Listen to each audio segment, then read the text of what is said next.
The sharpest college football podcast. This is our week 14 preview. You might very well witness a death in real time on this one, folks. I'm not doing very well. I made it through our week 13 review. I probably didn't sound so well, but I might even be doing worse now. Joining me, as always, is Robert Martin from beautiful Canada, who's in considerably better shape than I am. Robert, hope you're doing better than I am. We'll just say that again. Yeah, again, I had it a couple weeks ago. It goes around. It has not come back yet to me, but I do feel better than a couple weeks ago. Just power through it. Hopefully, you're feeling better for Turkey Day there. For Thanksgiving, yes. Thank you. Appreciate that. So, if you are returning, thank you so much for your continued loyalty. We appreciate it. If you are new, welcome. This is our glossary. Get used to that today. The terms that we refer to throughout our podcast. Do a screen grab of this, save it wherever you do all your college football note taking, and refer to it throughout the episode, this episode, and the rest of the year. Robert, not an awesome week for us, as we talked about, week 13. A unsatisfying 6-7. However, we remember it a very professional 55% win rate for the year. I don't know. I'll still take it. We made our money basically in weeks 5 through 9, basically, and since then, we've just been knocking around 50% since then. Yeah, we got Auburn wasn't really lucky. We had some bad calls that it's not. Some of them were just not close. And it's just like that probably should have been closer, but it just wasn't. And we got some just straight just blowouts that just did not go our way at all. We'll be okay. We got a lot more. We got a lot more. We got one more week of the season left, and then some bowl games and some stuff after that. We'll see. But again, yeah, it feels. I think it feels worse than it actually was of a week. Again, only one loss, like one play loss, is not that bad. Yeah. Personally, I'm up, I think, if I do the math here, I am up 16 units. Yes, 16 units on the season, which is, I will take that every season. My gosh, that is just fine for me. Thank you very much. All right. Uh, the sharpest look back. So this is where we look at just some games that on which we were wrong and trying to figure out what the heck happened here. Talked about this one a little bit at the end of the week 13 review. What's interesting here is if you look at the actual yards per play and run it through my model where it projects scores based on that performance, the number was right on here in terms of the margin, 14. So one could say there was no right or wrong side here. If anything, maybe Cal was the actual play here, considering their post-game win probability is 87%. What's really weird here is on the first two drives, I'm talking like you have my laser there. I will get there. There we are. First two drives for Stanford were touchdown drives, which I'm sure is the first time that's happened all season, maybe in the entire Troy Taylor era. After that, 48 plays for 132 yards. What am I taking from here? I think my guess is Stanford built off that improbable win over Louisville last week, was able just to get a good script together. Script ran out after their first two possessions, and so did their offense basically for the rest of the game. 2.8 per play is worst of Air Force this year level bad. Yeah, it was. It was pretty rough, and this was one of the ones where it's Stanford has looked better the last couple of weeks. They upset Louisville, but and Cal got upset the week before as well. But Cal should have been a bit better than this. They should have had a better game than this. And to be fair, on the stat sheet they did. It's just that those didn't come through on the stat sheet, right? It's a bit of a mixed bag there. But I think I like the side we were on. I think that was fine. I don't think there's any issue with that. But yeah, it sucks to lose that one. But yeah. Yeah, and again, that's just when. Again, let me get my pointer here. There we go. When the score should have been something that's right on the number, it's hard to say anything was a bad or good bet in that kind of game. I think you just got this is a variance kind of result more than anything else is what I would call that. Also another variance too. This thing is just upside down. I hit on this at the end of the week 13 review. Just the Air Force, how they've had three improbable wins. This one they won, and their post game win probability was 19. They were outgained handily here, especially on a per yard or a per play basis. Looking back based on the actual yards per play, this should have been Nevada by 11. I'll put it this way. I look at this as one of those cost of doing business, just variance plays, really, in terms of like my model was right in terms of my model works to it literally just projects the average yards per play for each team and extrapolates that out into a predicted score based on years and years of lookbacks of basically that relationship between the two. And so my model is right, and basically in terms of I had this as a 17-point game. Okay, it wasn't 17. The projected score was 11. It was well over the 4.5. I'm fine with this. This is just one of those instances where the scoreboard really is at complete opposite end of really how the game actually played out on the field in terms of just play to play. I have no lesson here other than when I actually got confirmation of my model back in 2019 was there was a BYU or no, it was a Baylor West Virginia game where it didn't cover, and I was really frustrated, and I did this math. It's like Jesus, because it seemed like it should have won. Then I did the math. It's yeah, Baylor should have won this by 3 touchdowns. The model works, just it doesn't. What happens on the scoreboard doesn't always reflect the kind of game that you predicted. Clearly not a W. I did not cash this ticket, but I'm fine with this. If I this is just like I said, a cost of doing business the way I do my model. Yeah, and this is another one of those, right? Nevada was looking pretty good in this game for a good part of it.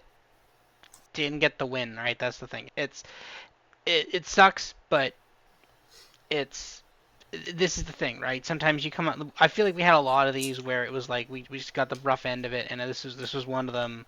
The Cal one was another one. It was just yep, yeah, you just didn't get that this week. It's whatever. I'm not losing sleep over it, but yeah, it sucks. Yeah, now this next one is probably the most insightful one I've done of these just personally. Using that same math, and this is not the same story when it comes to this one. UCF, we both liked them by a wide margin, and they couldn't cover the three. They couldn't win. Based again, if I look at the actual yards per play, this shouldn't have been close. The UCF should have just really run away with this. Here's what's interesting about UCF, and if you actually watch them, this completely matches up with reality. I couldn't see such a huge discrepancy between a 16-point loss, win, and a 10-point loss. That just didn't make sense. So I dug in and I looked at their touchdown drives. So again, my model is just looking at how do I equate a margin in yards per play to a final score. On their touchdown drives, they get almost 12 yards per play, which is absolutely sick. Usually there's just one huge play in there surrounding just a few others that kind of drive your average down. All the other drives are really horrible, 3.4 yards per play. So if you watch UCF, they have like maybe 3 or 4 big games or big plays per game. And that miss it what's the word? It it makes their average yards per play look deceivingly high. It gives them a field efficiency that's not there. If you can get 11 yards per play, or what are these average to? Let's say the average is like 8, which is awesome. And this is why they have such a nice offensive rating here. The problem with that is it's not, let's just say it's 8 yards per play. It's not 8 yards on every play, and it's not 12 alternating with 4, alternating 12 4 12 4. It's basically a lot of threes and fours, and then an occasional like one that will only give you one score. Whereas the other ones is it's almost like a souped up army version where if you're just getting that much on an average basis, you're never going to punt. And that is quite the opposite here. It's really just a distribution of how their yardage gets to that high average. And if you've seen them, it really makes sense because they are frustrating. They stink, they stink, they stink. Oh my God, they're awesome. They're horrible. This is unwatchable. I don't want to see this anymore. Then they get an 80-yard touchdown. And then they punt for the next 30 minutes. And they're unbearable. And then they get another touchdown that's in 30 seconds. And that's what my eyes told me. And then I looked back and I said, is this the statistics back this up? So this is not unusual for them. And I call them a team that owes us money because they fooled both of our models here. They have 1, 2, 3, 4 games here. Cincinnati, they had an 89% post game win probability. Iowa State 72%, Arizona State 67, West Virginia 87. That's 4 games that statistically they should have won. They should have had at least 3, if not all 4. The thing is, and this is next level stuff, I don't have play by play data available to me. My model is what it is, and I'm happy with it. It's not going to capture this. We can just make a note of it and move on. So maybe when we do the look backs next year, we can identify teams like this. Like any good executive, I will just say, gee, Robert, I'm going to blame you because this should have been in your model. Yeah, there's a couple of examples in some games and maybe some teams where this seems to be a bit of an issue. And I think our models, when we look at the whole picture, because we don't capture the fact that some drives you have these really great yards per play numbers, and some drives you have these really horrible ones, right? We just take it all together, throw it in one basket, and divide it out, and that's the thing. But I think there is room for a more granular look at that. The problem is we don't have, at least not easily accessible, Yeah. play-by-play college football data. Now, that might be an interesting off-season project to look at. And I think it might, because UCF is a team we've been on and off and on and off, and I think maybe that's the last piece of this puzzle, which is because I think the models are obviously the models are both very good, but I think there is a couple of pieces missing, and I think this might be one of those pieces, and I think that might be something very, very transformative to look at in the off season. I think I'm gonna have some more time this off season now that there isn't a presidential election, so I think I'm gonna take a look at some of this stuff in the off season. I'm actually intrigued by and seeing what we can do with some of this stuff. Yeah, and I think one thing to keep an eye on too is really I've talked a lot about the luck metric varying positively with good quarterback play.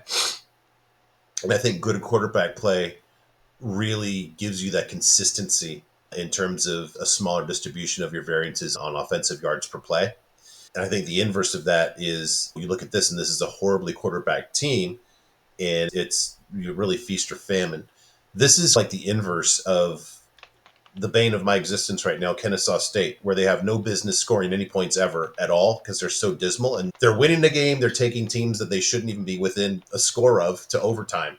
Somehow Central Florida, boy, how about this for a storyline nobody's really seeing? Maybe Central Florida should consult with the former Kennesaw State head coach. He's available now. Yeah, maybe. All right. The metrics through week 13. Robert, we have a new number one in my poll, Ohio State. With that win, nice win over Indiana. That jumps them over Texas by half a point. Texas was off. Interestingly, Notre Dame has jumped up in the top three now. That win over Army was a big boon. Other things that stick out to me, we both have Ole Miss so high. It just seemed like they were going to win that at some point, and they kept on doing dumb things. But statistically, it was not a bad effort. Not as bad as Alabama, for example. Real divergence here in Tulane. I have them 10th, and you've got them 31st. Not sure what that's about. I know you don't like the G5 though, so maybe we'll just chalk it up to that. um, what else stuck out here to me? You're still lower on South Carolina and UNLV. We both had Army landing about the same spot here, which is interesting to me, considering we've been on them the same time. We both have Central Florida still in the top 20 after that horrible game against West Virginia. I don't get it. And here's what's really cool. Louisiana jumps into my top 20, and you have them at 21 too, which is really cool. Gotta like that. Don't think it's playable because they have an obvious win against Louisiana Monroe this week, but I found those interesting in the top 20 here. Yeah, couple interesting. When I see this, the first thing that sticks out to me is Ole Miss and Indiana. I have Ole Miss 5, Indiana 4. You have Ole Miss 6, Indiana 9. And I was thinking about it, and it's because obviously both those teams lost this week. Both are probably gonna both got hurt a lot by the AP poll. The rankings probably gonna kill them again in just a few short hours, basically a day from now. And our models don't do that, right? It's a specific design that our models don't do that. But I think our models are like when a team wins a game, we're like, good job, you did good, and we reward. Okay, we it's like a kid, right? We're like, oh, the kid did good. All right, here, good job. Here, have a cookie, right? Have a little snack.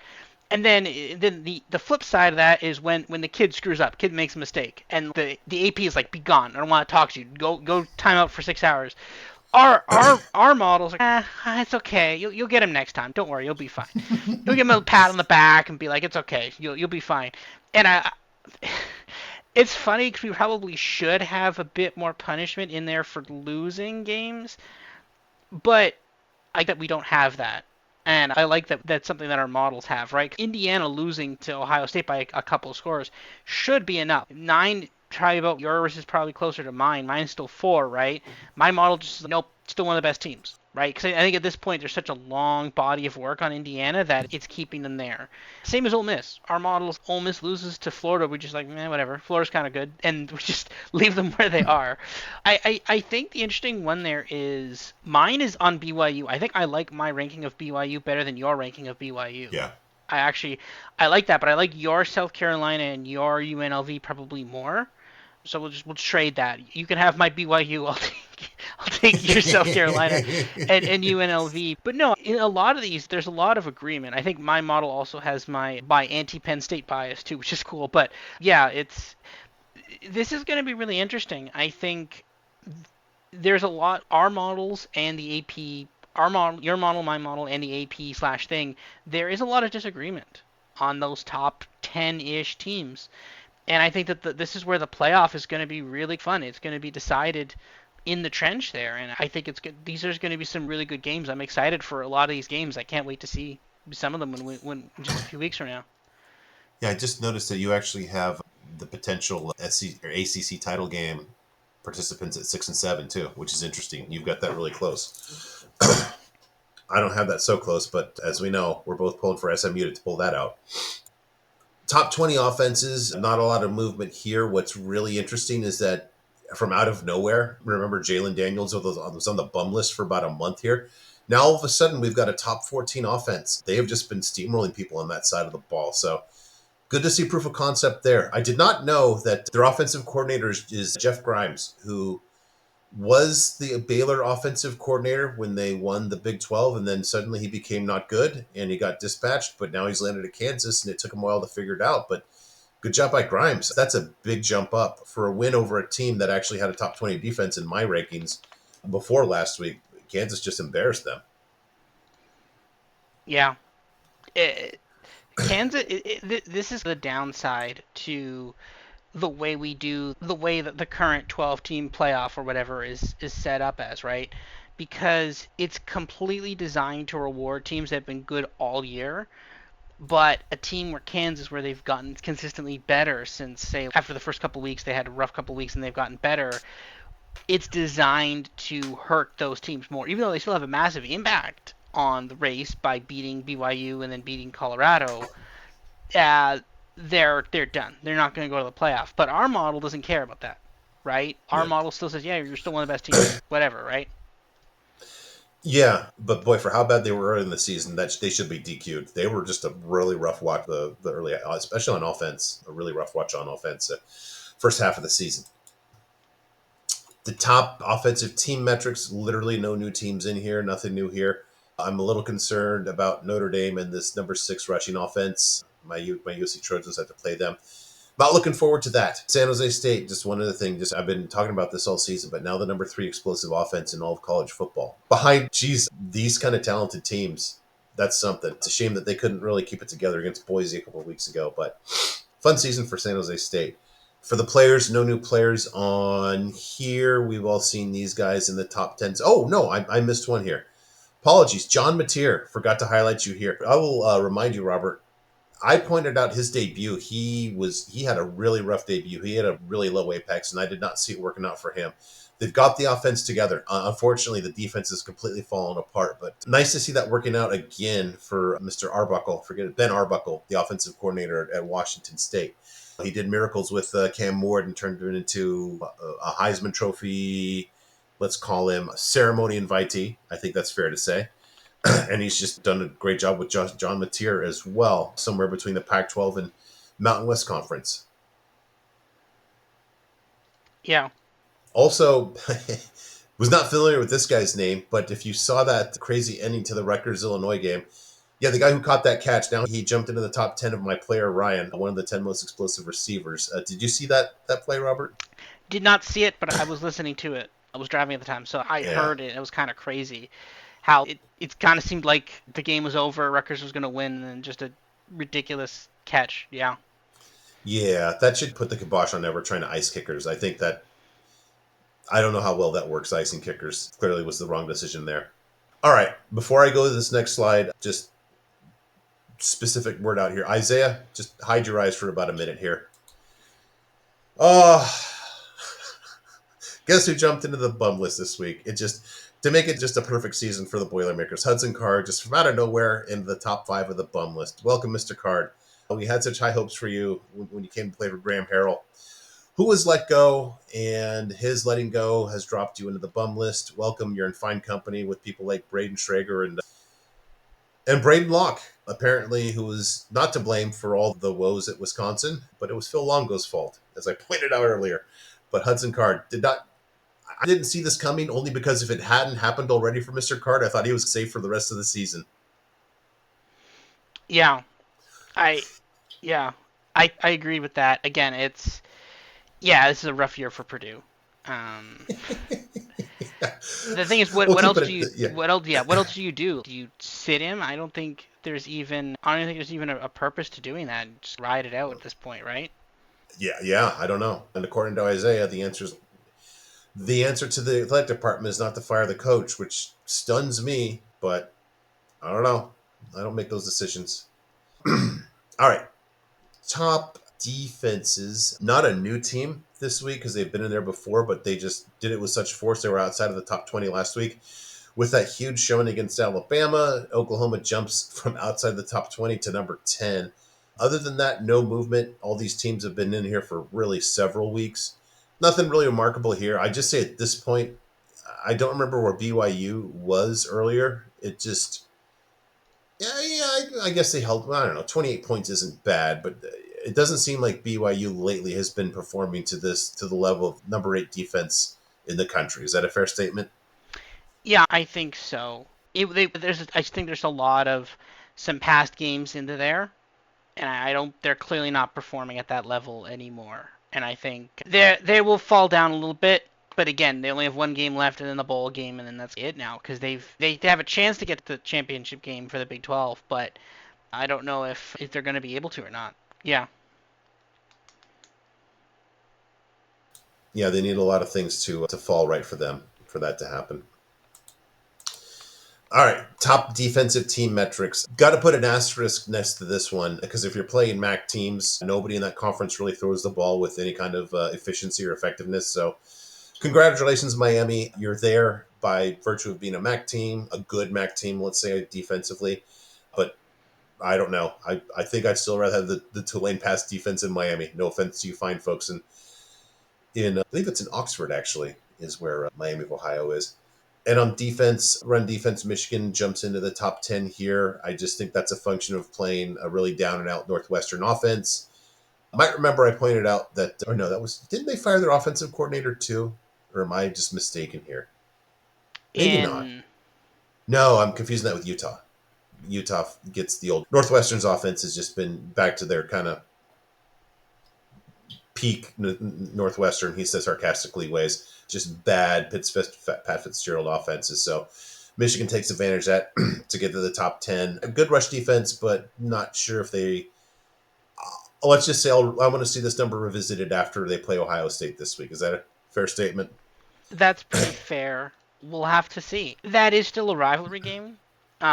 Could it be competitive? Maybe. Will it be? I don't know. We're gonna have to see. We're gonna have to Well, wait a bit and see. if you want to find out, you know where to go to that. We're Yes. going to talk about that on Island Time. It'll drop this week on Wednesday. We'll record it Tuesday night. You'll get that Wednesday. Got some good games that we'll be covering on that. Not covered in Island Time is Stanford at San Jose State. This line has moved considerably. I think it's at 3.5 now. Still a play. Chronicled are the woes that Stanford has had on both sides of the ball. They had, I guess I would, if we say between Louisville and the start of the Cal game, let's call it, they had a game plus 2 drives of functionally offensive football. And then it went back to just being more of the same when we did the Sharpets look back. San Jose State, sneaky good defense, too. I've mentioned this for quite a while now. Even though they have an explosive pass offense, overall, they just don't run the ball that well. And I think they throw a lot of incompletions, too, since their apex is basically right at 100. Really, the thing that people miss is this is a really good defense here, especially for a Mountain West defense. So we were talking about this last week. I think we are talking about it. I think that we were saying that we would probably take San Jose State giving up to 9 or 13, and then here come our models. You have them by 16, I've got them by 23, and I'm fine with that. I can see Stanford struggling to score 2 touchdowns, and San Jose State, maybe not the most efficient, but definitely explosive. So this is up to 3.5, but still a play here for the dual model. Yeah. This is a bit weird, right? We've been a little. This is now, I think, the third week we've tried to bet against Stanford. Feeling like we're touching our hand on the burning stove there a couple times.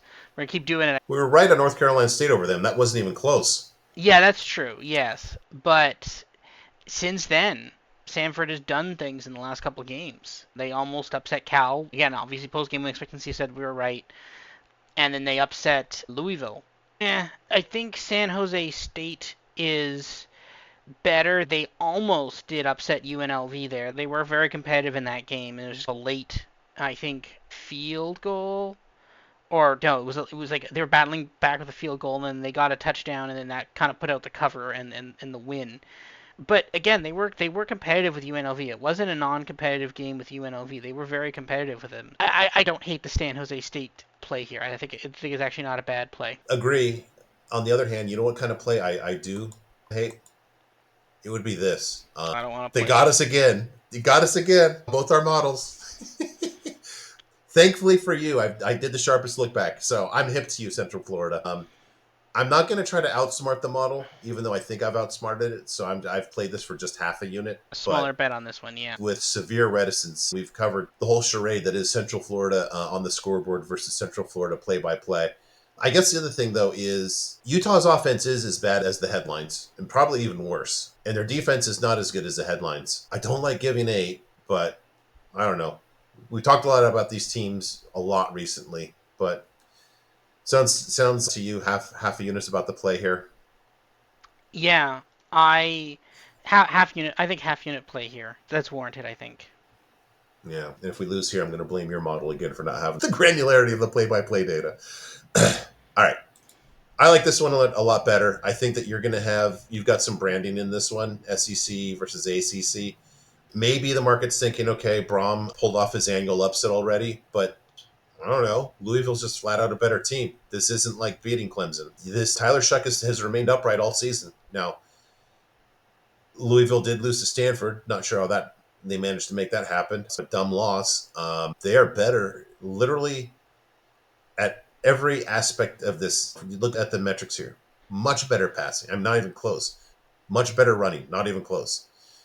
Much more explosive. This is top explosiveness. This is whatever.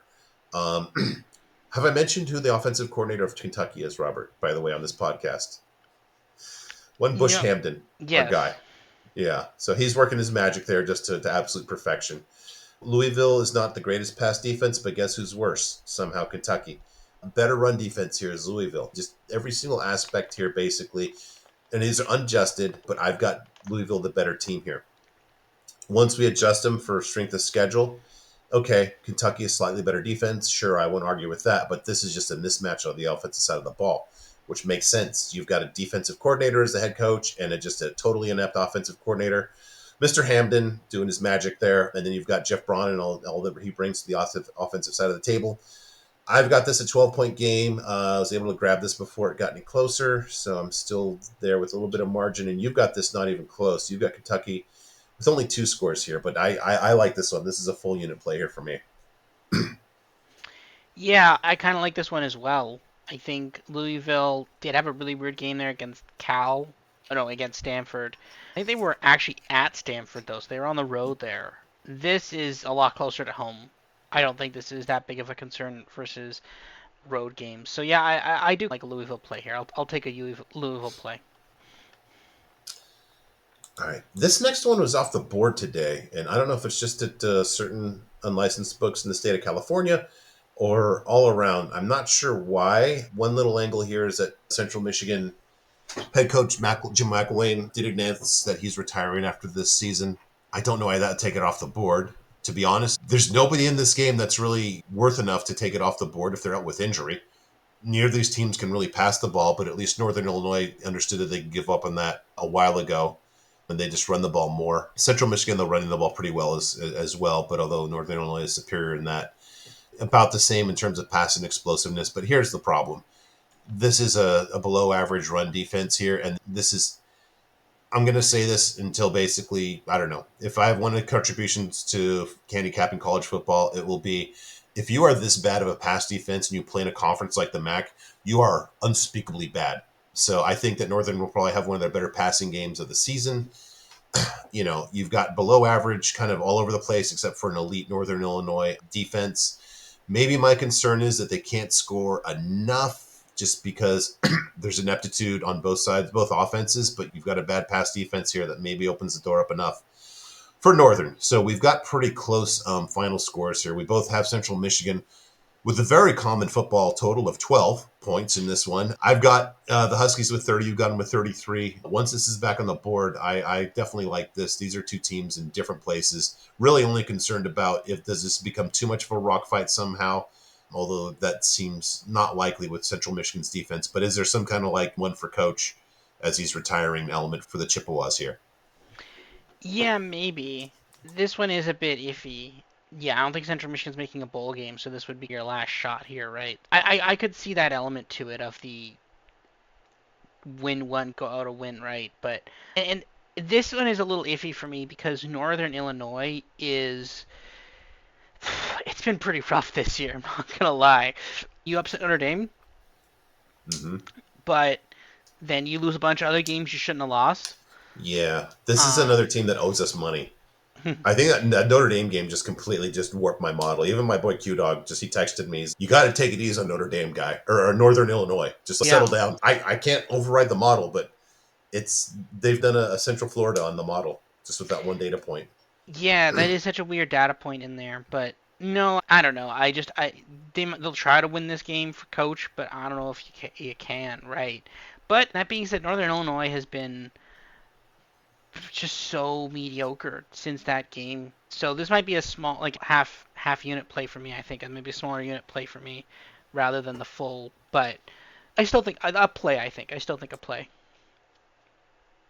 Yeah, I will point out that also Central Michigan did beat Western last week, who's a better team than Central, but Western really struggles on defense, and still Central only scored 16 points, so they might not even. I think we might be generous with this 12 points right here for the Chips. Excuse me. All right. Arkansas at Missouri. You've got this as basically the underdog blowing them out. I've got them with a one score win here. Um, not sure how I feel about this one. Arkansas does have a more explosive passing game.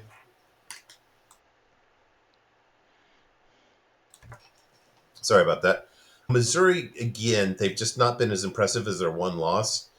About neither of them are great on pass defense. Better run defense for Arkansas, who's been surprisingly good on defense. Missouri not good on defense, and I think that probably if I see a matchup here that would concern me if I'm Missouri is basically a good functional plus Arkansas offense here. Taylor Green's making a comeback. His apex was down a few weeks ago against a Missouri defense in the SEC. This is an offense or defense that can definitely be had.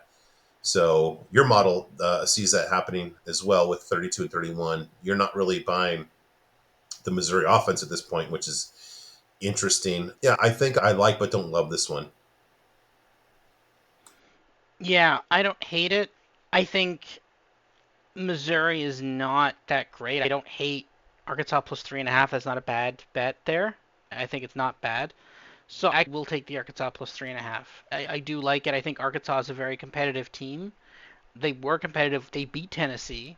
They did beat Louisiana Tech, but you almost wonder if Louisiana Tech might just be a bit better than we think. They did beat Western Kentucky. Maybe Arkansas might actually be not half bad, right? They were competitive with Texas as well. So I think my model likes it, and your model likes it too. I think so. We might just take them, and I like Arkansas. I'm taking Arkansas here. I'm glad you brought up that Louisiana Tech game because I will point out that my model has Louisiana Tech's defense is significantly better than Missouri's, significantly better. The athleticism is not there, but just in terms of the overall quality of play, somehow Tech's defense is better. I don't get it, but you know what? I don't argue. I just go with what the model says.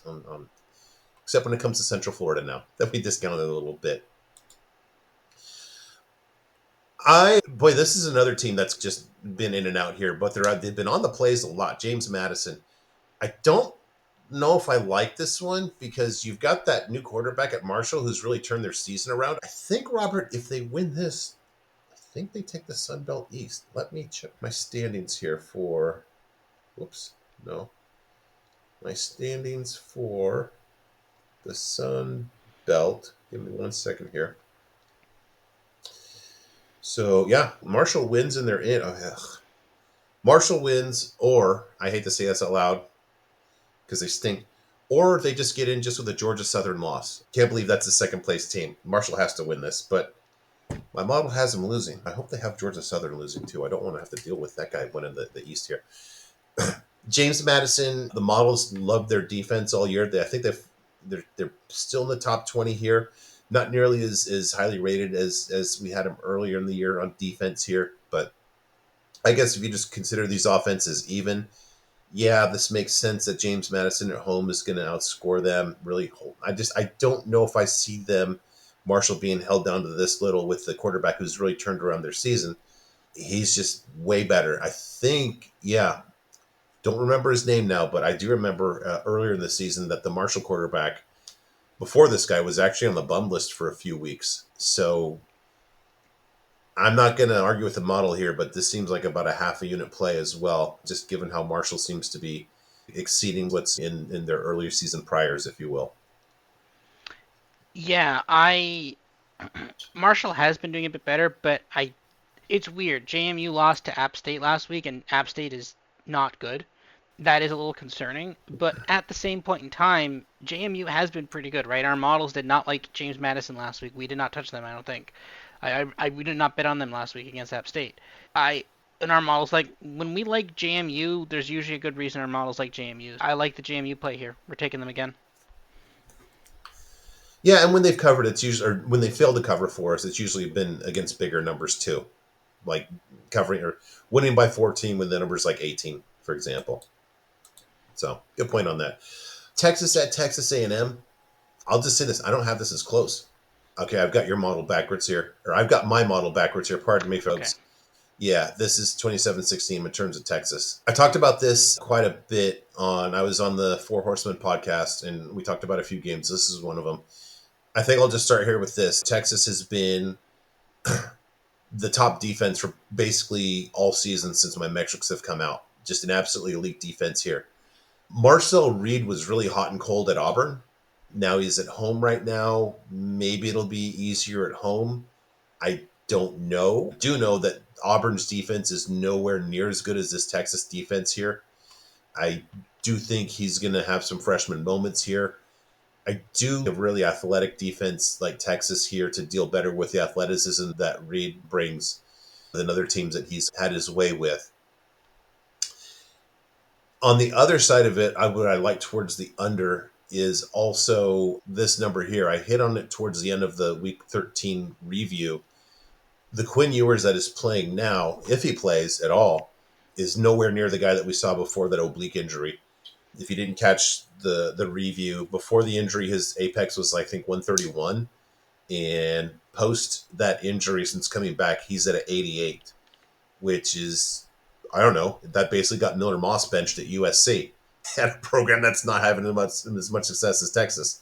Now he's got this ankle injury, which that can get really tricky. Do you want to play a gimpy quarterback like him against a good defense in a hostile environment, or do you bring in Arch Manning, who has nice numbers, but he ran them up against basically like the UTSAs and the Louisiana Monroes of the world?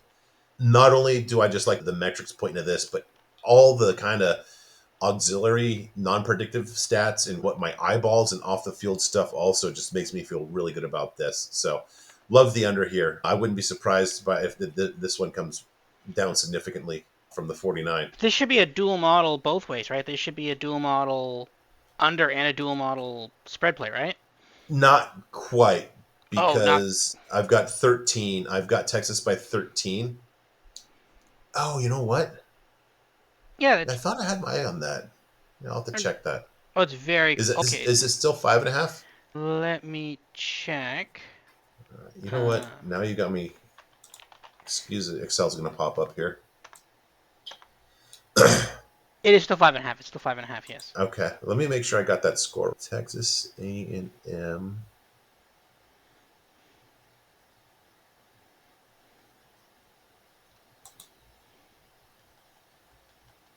11. Oh no, that's 11. 11 minus 5.5 is only a 6 point margin. We're not at the 7. Oh, okay. Yeah, it's 11. Okay, so Yeah. it's Yep. okay. It's very close though. It's Yeah. borderline.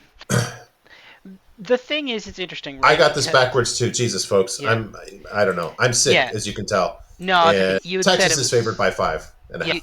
yeah, you had said anyway. No, I think I think it's interesting with this one, right?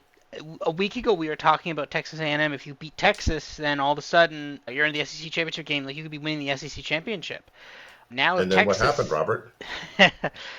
yeah, Hugh Freeze happened. He got Hugh Ah, Freezed, with the but incidental field goal that led to an eventual 4 overtime win. yeah, the incident. That's what you should call it. The incidental field goal. I can't wait for the Iron Bowl this week. It's going to be great. But no, here's the thing. Like straight up, Texas is the better team. Texas is a better team. Texas A&M is not that great. I honestly think at the same time that also casts a bit of doubt on Notre Dame. Okay, yeah, you beat this Texas A&M team, but I don't think they're that good, guys. I don't think Texas A&M's that good. Notre Dame might be kind of a little bit getting a free pass into the playoffs there. Again, USC could take them down. I'd be kind of cool. I'd be down with that if USC took Notre Dame down. But I'll tell you this: I'm not holding my breath to the point that I didn't even include that in Island Time this week. Okay. okay, all right, fair. But no, our models agree. This Texas is the better team, but this will be a very competitive game. This will be a slow, grindy game, and I think the under 49 is actually a good play. I like the underplay here as well. I screwed up half this graphic. Apologies, folks. I am sick. I can take myself off mute and you can hear all the horrible noises coming from me if you don't believe me. To that point, ignore this. This is wrong. This is like last week or 2 weeks. No, this is last week. Kentucky and Texas. Disregard that. Okay. Checking in on our preseason predictions. Robert, you made it just under the wire. You snuck one in there. Congratulations. And they made you sweat it out too. Did That's a last moment win. But good job getting the value there. yeah, they finally came through on that one. Uh, lot of close calls on this. Sam Houston was actually favored against Western Kentucky going into Yeah, that game. that was a tough one. Yeah, Nebraska actually only lost by a field goal to Ohio State. Shout out for Akron to only become good in the second half of the season, and Stanford to only become good in the second half of the season as well. So shout out to those. Couldn't have done this without you guys. Yeah. Yep. I beat you and I beat the guests, so it was my year on the upsets. Yeah. All right, not my year so far. It looks like in the conference title game predictions, I do have 4 teams that are in there, but some of these misses are real misses, not even close misses. Boy, yeah, I do have what 1, 2, 3, 4, 5, 6, 7 teams out, which leads in that category. Except for the guests have 8 out too. But yeah, nothing really great.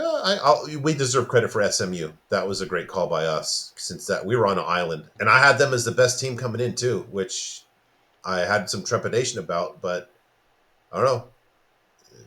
So far, it's the case. I don't know. I'm okay if Liberty doesn't make it against Jacksonville State. I know that you're okay with that since you've got that play on Sam Houston.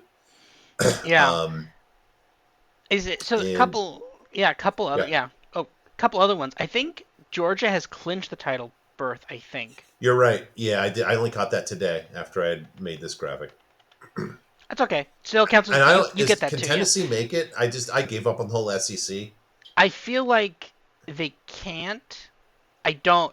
I feel like Tennessee can't. I feel like you might be assuming Texas beats Texas A&M. You would be perfect in the SEC. That being said, though, I would make the argument for some partial credit for having the other team that made the playoff. So, not full credit, but partial. I'll take partial credit on that one. Okay. But other than that, not bad, not great. Some good calls here, some not so good calls. Me having Florida State, that's a rough anchor there. But Virginia Tech, actually nowhere near as bad. Florida State was still worse. But Iowa State, hey, that could revive us there in the Big 12. Yeah, and then Boise State. Yes. I feel like Boise State's made it, probably. I don't know. Or is there just no way to figure out the tiebreakers in that conference? Yeah, you know what? They're in because they beat UNLV. So I guess if Probably. UNLV yeah they would be but Boise didn't play Colorado State, so now you've got one of these uneven things. So I think like a lot of these things, it'll be up to the president of the Sugar Bowl to say who makes the title game if Boise loses, which Mm-hmm. they tried against Wyoming, but you know what? Their conference season is done because they play Oregon State this week. Yeah, they're done. So they're Oh, in. They're in. They're in. They're in. They're in. yeah. Yep. Yep. Yep. And then Bowling Green, good chance to make the game. I think they're plus 130. Miami, Ohio, and then Miami of Ohio. Yeah, Not bad calls. Not bad calls. Yeah.